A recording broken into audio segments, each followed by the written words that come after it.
We believe that everyone was made in the image of God and that you are a deeply loved child of God. So you have value, but on a practical day-to-day basis, if you don't take on responsibility, you're going to have a seriously empty, aimless life, and that's not the life that God intended for us. We are abandoning our children at a record number, not just in America, but in the entire world.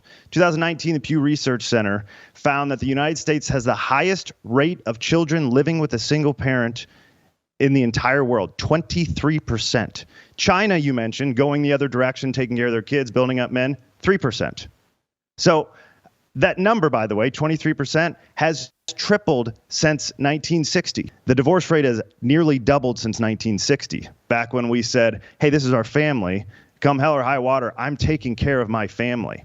So that was our instinct of providing. We're going to be here for our kids. We talked about provide, protect, procreate. Procreating, we don't want to take on responsibility. We are, for the first time in our history, not at a fertility replacement level. We've killed 62 million of our own children since Roe v. Wade was passed. So it's like every time there's an opportunity to skirt responsibility, we do it.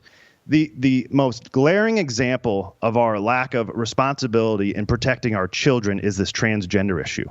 We have men letting their 5-year-old boys, who you're supposed to be training up to be legitimate men in what is a cruel, harsh world, and you're telling them, hey, if you feel like a woman, it's all good, man.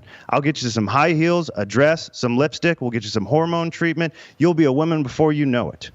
And that is a transition that will give them a 40% chance of trying to commit suicide at some point in their life.